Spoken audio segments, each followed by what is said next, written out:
Hey everyone, and welcome as we continue our study through the New Testament Gospels, looking at the 250 events in the life of Jesus. And today we're looking at Jesus blessing the children. He talked about marriage and divorce, or we looked at what his teachings on marriage and divorce yesterday. And today we're going to focus on, and this is the next thing that happened, is Jesus blessing the children. This is in Matthew, Mark, and Luke. You can see this on the screen here.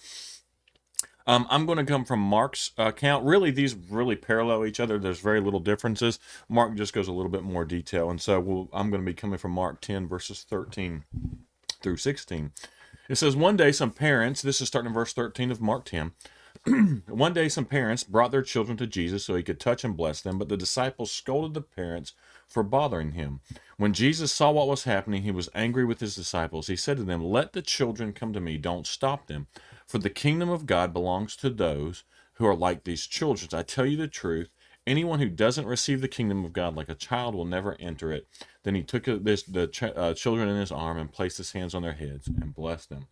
And so this is a really good perspective. We don't see a lot of Jesus's interactions with children. We see a couple. He talks about children a couple times, and he really emphasizes the having a childlike faith. And so, to start this off, the disciples, they must have forgotten what Jesus talked about, what he said about in children in Matthew 18. We just looked at this last week. And, we should not do anything that hinders children from coming to Jesus. We've got to make sure that we do that. And I'll be honest with you, one of the problems we have in the church right now is the children are leaving in droves, in large amount. In some instances, greater than 60 up to 80%.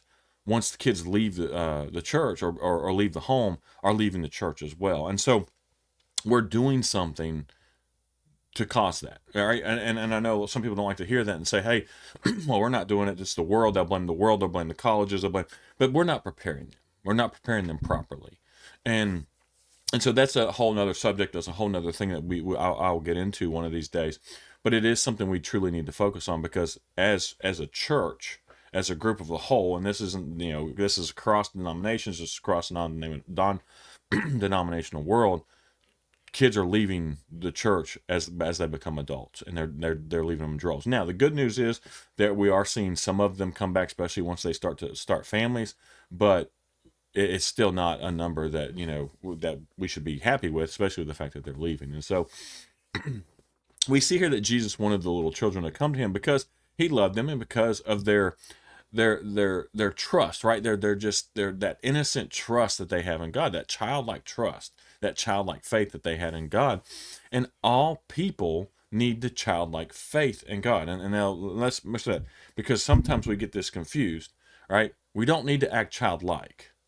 And that's happening a lot in our churches too. We need to start acting mature, like mature Christians.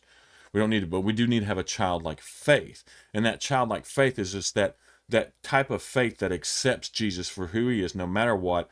And you've seen it. If any of us have had children, or you know children, right? They just you can tell them anything, and they'll believe it, because they have faith in you, because they trust you. And that's the kind of faith that we need to have in Jesus. And so the receptiveness of little children was a great contrast here, right? When he was talking about this, to the stubbornness and pride of the religious leaders, right? They let their things like education and sophistication stand in the way of a simple faith, right? And that's the one thing. And the other thing I'll put in there is, it's so many times we've just made church so complicated. That was kind of the idea. What we call ourselves Simply Church, right?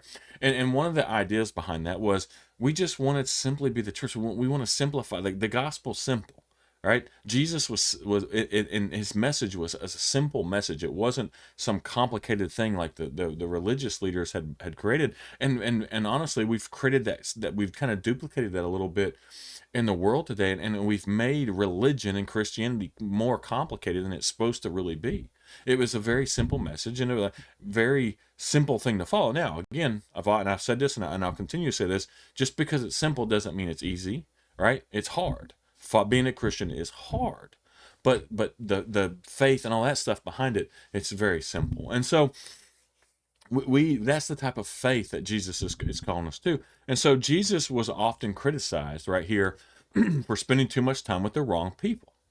And honestly, we should be. If you someone in your church criticizes you because you're hanging out with the wrong type of people. Now, if you're hanging out and doing the things that they're doing, then that's different, right? But if you're hanging out because you're associating with the wrong type of people, then you're in good company, because that's how Jesus was attacked, right? The wrong people for him was children, tax collectors, sinners, and the Bible sometimes is very, the way it's been interpreted is very nice, that he hung out with prostitutes. He hung out with the dredge of society, right? A lot of his followers, a lot of the people that were around him a lot, were either prostitutes at one time or former prostitutes.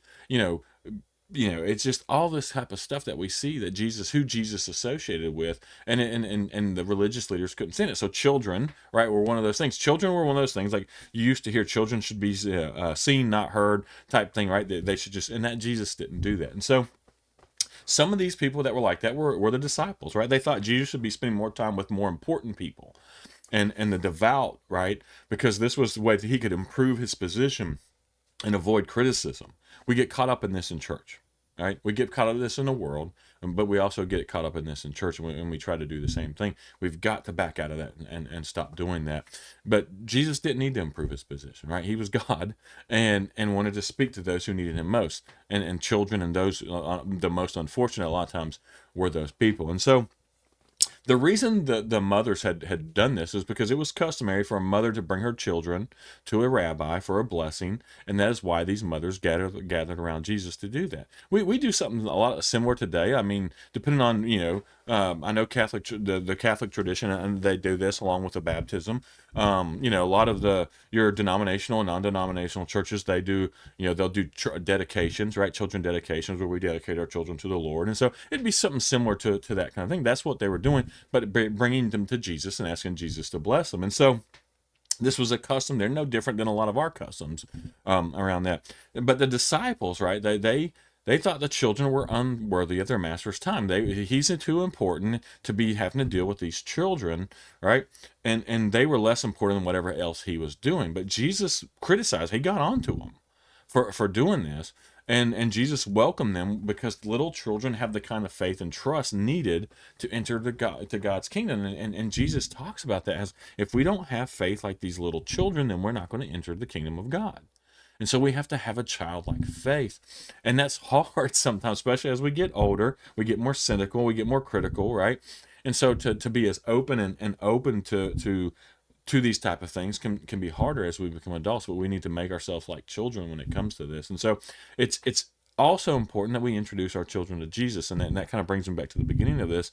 What I talked about is we need to make sure that we are exposing our children correctly to Jesus and who he is, and not religion like the Pharisees had. Because we do get caught up in that sometimes. We get caught up in this idea of, we teach children all these things, and they see us doing all this stuff that we tell them they have to do, but behind it they don't see Jesus.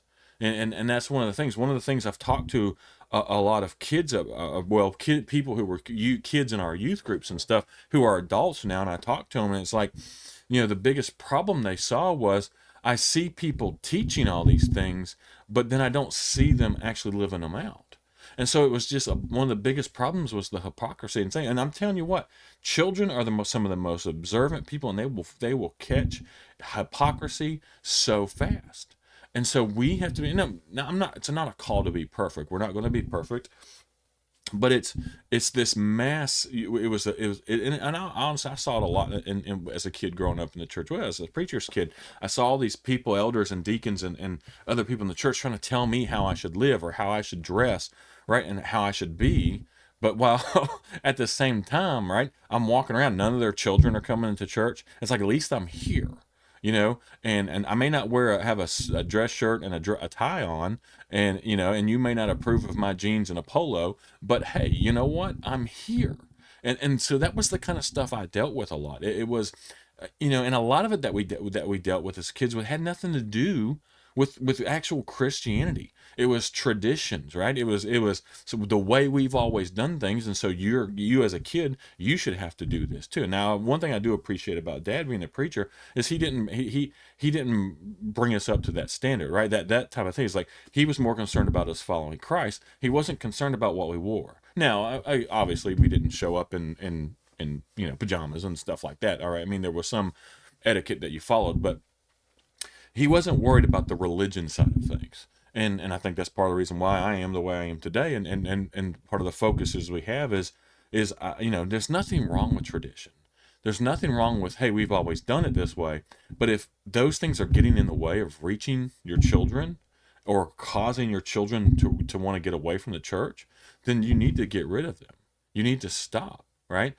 And it's heartbreaking to see so many people, right? You see churches and you'll see people who are like, look, we're going to hold fast to this because we've done it for 30, 40, or 50 years. We've always done it this way, and so we're going to continue to do it this way. There's no biblical reason behind it. And it's like they're not changing just for the fact that they don't want to change. And it's heartbreaking because you are preventing people from coming to Christ, and you're running people away from coming to Christ. And so it's like, what are you doing? Is the way you worshiped or the way that you did certain things more important than the souls of the people around you that you could potentially reach? And if you think so, I hope God's grace really covers you when it's your time to confront Him or sit in front of Him, because I just can't imagine that. And so our heart, I mean, we have to have the heart of Jesus. That's one of the things why I like this study, and I like doing this study, is you can see the true heart of Jesus and the way He was. He did not care about the 600 and some laws that the Pharisees had come up with, right, and tacked onto into their tradition. He didn't care about all that stuff. He cared about the people.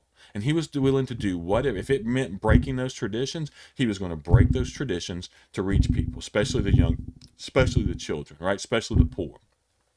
He didn't care about all that stuff. He cared about doing what God had sent him to do, and that was to save the lost. And he was going to do everything he could, no matter what, to save the lost. So everything short of sinning, he did to reach the people and to reach the lost and to save the lost. And that's what our attitude should be, especially when it comes to our children, right? There's so many, and it's like we expect our children in today's age to learn exactly like you did 50 or 60 years ago.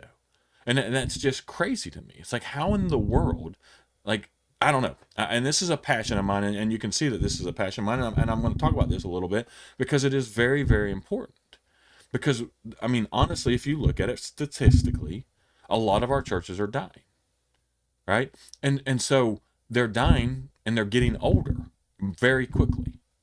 And the reason they are is because people are refusing to do something differently, or they're honestly, to me, it's being selfish. It's like, I want to do it this way. I don't care if my children like it. I don't care if if this is mine and this is the way I want to do it. And it's like, that's not what Jesus did. And so we have to bring a version of Christianity, the version, I think, of Christianity that Jesus had, that was a very humble version, that was a very, not this what I would call a super structured, super formal type of, we've got to do, everything planned out. No, Jesus was very messy, if you want to call it, with a lot of the things that he did. And that's a lot of the reasons why the Pharisees and the teachers didn't like him. And so I say all this, and I could go on for a really long time, but I say all this because we are losing our children. And this is one of the things that's very passionate in my heart, and the group of people that we are with, is reaching children, reaching young people, right? Not to say we don't search for and find out older people and anything like that, but our passion is younger people and younger adults and children, especially a lot of them who have been raised up in a lot of these what I would call more tradition-based churches than scriptural-based churches. And so, or trying to be like Jesus-based churches is maybe is a better way of saying that. And so that's our passion, and that's why I want to say this, because we need to make sure that we're doing that. So I ask you, right? Part of my thing is take a look in the mirror and look and say, hey, am I causing younger people, the generation below me, or are you having anything to do with them? Because I know a lot of older people in the church that wouldn't even have hardly anything to do with the younger people, right? And are you spending time criticizing the younger generation, right? complaining about how they're going to hell in a handbasket and all this stuff, or are you actually working to bring them closer to Christ? And so that's the thing. Are you complimenting them when you see them at church, or are you calling them out because they hadn't been there in 3 or 4 weeks? You know, what are you doing?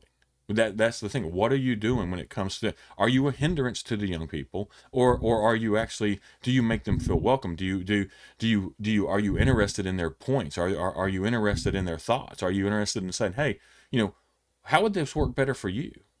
Right? Again, like always, I'm not talking about doing things unscriptural or sinful. Right? And I'm not talking about that kind of stuff, but I'm talking about gearing church towards the younger generations, because as an older generation, our time's getting shorter and shorter. Right? We're going to be passing the keys to the younger generation, and we need to do that, and we need to make sure we are doing that. Because right now, a lot of churches don't have anyone to pass the keys to, and they're just going to close their building. Or you have a lot of churches who they have kind of peaked at where they're going to be, and now they're just getting older. And 30, 40 years down the road, they're going to have just a couple people, and again, no one to pass the keys to. And so I say all this again, like I said, because I'm passionate about it. But I hope that you take the chance to look in the mirror and ask yourself, am I a hindrance to the younger generation in our church, or those around me, or do they actually come to me? Do they look for my advice? Right? Are they wanting to know, how do I get closer to God? How do I get closer to Jesus? And if they're not, that might answer your question. And so I just ask you to look into that. Look in the mirror, ask those questions, and definitely pray about it. As always, I appreciate everyone for watching. I know this one is a little bit longer, but to me, this is a passion one, because I think it speaks it reaches into a serious issue we're having in the church today. And so I think we need to we need to speak to it and spend a little bit more time on it. As always, I appreciate everyone for watching, for continuing to watch these videos. If you haven't subscribed to our channel, go ahead and do so. We're going to just continue to develop different things like this. We're going to stay in this 250 events of life of Jesus in chronological order for a little longer. I think we're getting close to like one day 180, something around there. But you know, continue to support us, share this. That helps. And as always, I appreciate everyone for watching.